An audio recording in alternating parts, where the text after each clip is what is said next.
মানুষজন আগুন জ্বালিয়ে তাপ নিচ্ছেন। সকালও শুরু হচ্ছে বেশ কিছুটা ধীর গতিতে, কারণ শীতের সকাল,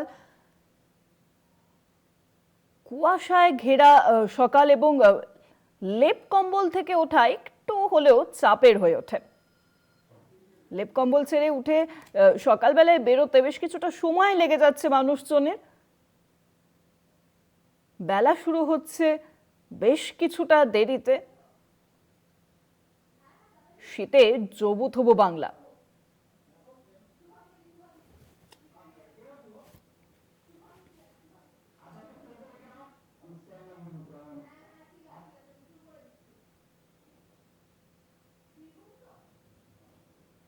নদিয়ার ছবি আপনাদেরকে দেখাচ্ছিলাম, আর এবার আমরা দেখব বীরভূমের ছবি। বীরভূম থেকে সরাসরি রয়েছেন প্রতিনিধি মনাবের বংশী। মনা, বীরভূমের কি ছবি উঠে আসছে? পারদ কিছুটা হলেও ঊর্ধ্বমুখী বলেই কিন্তু আলিপুর আবহাওয়া দপ্তর সূত্রে জানা যাচ্ছে।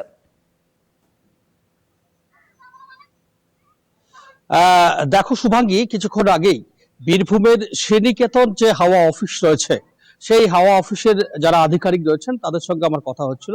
তারা যেটা জানাচ্ছেন যে ইংরেজি নতুন বছর প্রথম দিন, প্রথম মাস 1 জানুয়ারি, এই প্রথম দিনেই যেটা সর্বনিম্ন তাপমাত্রা বীরভূমের রাঙামাটির জেলায় সেটি হচ্ছে 7.5 ডিগ্রি, যেটি গতকাল ছিল আরো 1 ডিগ্রি কম। অর্থাৎ তুমি জানো যে গতকালকে ইংরেজি বছরের শেষ দিন ছিল, 31 ছিল। গত বছর অর্থাৎ গতকাল যে 31শে ডিসেম্বর ছিল 6.5। অর্থাৎ তুমি বুঝতে পারছো যে হাওয়া অফিসের আধিকারিকরা জানাচ্ছেন যে গত বছর বিশেষ করে এই যে চলতি মরশুম শীতের গতকালকে সবচেয়ে শীতলতম দিন ছিল। অর্থাৎ 6 ডিগ্রিতে মানে পারদ পতন হয়েছিল, রেকর্ড 6 ডিগ্রিতে নেমে গেছিল বীরভূমের রাঙামাটি জেলার যে তাপমাত্রা, টেম্পারেচার, সেটা কিন্তু বলা যেতে পারে। অবশ্যই হাওয়া অফিসের আধিকারিকরা আরো বলছেন যে দিনের সর্বোচ্চ তাপমাত্রা সেটি হচ্ছে 18 কি 19 এর আশেপাশেই কিন্তু ঘোরাফেরা করবে।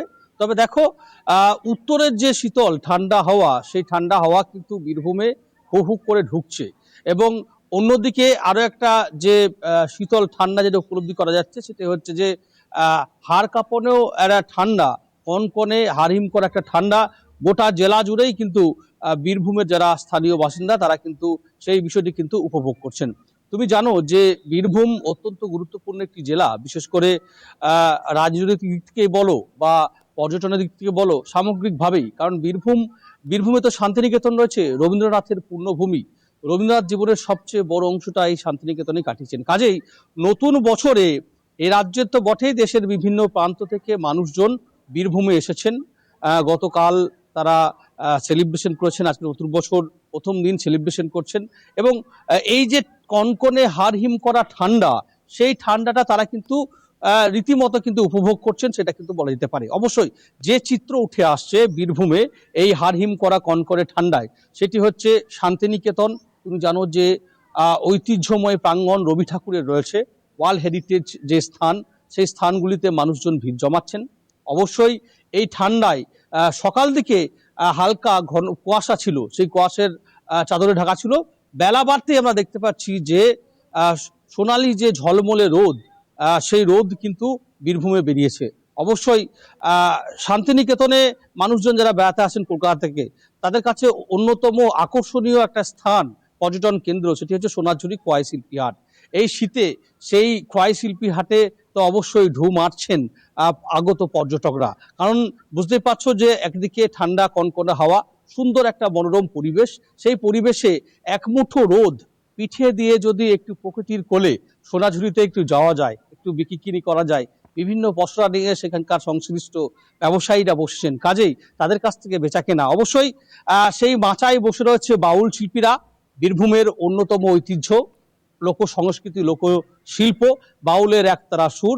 অন্যদিকে বীরভূমের আদিবাসী নৃত্য, তুমি জানো যে ধামসা মাদলের সেই তালে তালে মুখরিত হচ্ছে গোটা সোনাঝুরি অঞ্চল, বিশেষ করে এই কনকনে হাড় হিম করা শীতে। রীতিমতো বেশ সুন্দর একটা মনোরম পরিবেশ বীরভূমের জেলা জুড়ে, বোলপুর, সিউড়ি, রামপুরহাট, 3টি মহকুমাতেই। এবং সতীপীঠগুলো তুমি রয়েছে জানো, এখানে সতীপীঠ রয়েছে, এখানে বীরভূমে শক্তিপীঠ হিসেবে তারাপীঠ রয়েছে রামপুরহাটে, সেখানেও কিন্তু মানুষ ভিড় জমিয়েছেন। যেহেতু বছরের প্রথম দিন, বুঝতে পারছো মন্দিরে অনেকে যাচ্ছেন, পুজো করাচ্ছেন, কারণ বছরের প্রথম দিনটি তারা মন্দিরে গিয়ে পুজো করিয়ে বছরের প্রথম বছরটাকে শুরু করতে যাচ্ছে, যাতে সারা বছর সকলের ভালো কাটুক। অবশ্যই একে অপরকে একদমই মনা। নিঃসন্দেহে হুম। যেটা হচ্ছে যে ইংরেজি নতুন বছর শুভেচ্ছা বিনিময় করছে। সব মিলিয়ে এই কনকনে হাড়হিম করা ঠান্ডায় রাঙামাটির জেলা বীরভূম কিন্তু জমে উঠেছে, সেটা বলা যেতে পারে। শুভাঙ্গী, একদম, অনেক ধন্যবাদ তোমায় মনা। বীরভূম থেকে সরাসরি ছিলেন প্রতিনিধি মনাবের বংশী।